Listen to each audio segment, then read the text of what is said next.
Police, যাদের দ্বারা police শিক্ষিত হয়ে চাকরি করছে, সেই পুলিশের হাতে লাঠি কেন? কারণ হচ্ছে শিক্ষককে তারা লাঠি পেটা করলো, শিক্ষককে তারা লাঠি মারলো।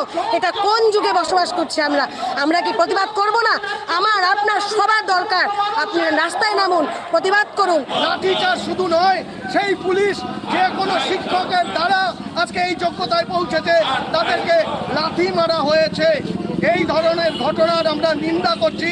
এটা কোনো মানে সভ্য সমাজে আমরা এই ধরনের ঘটনা দেখিনি এবং আশা রাখি ভবিষ্যতে আর দেখতে হবে।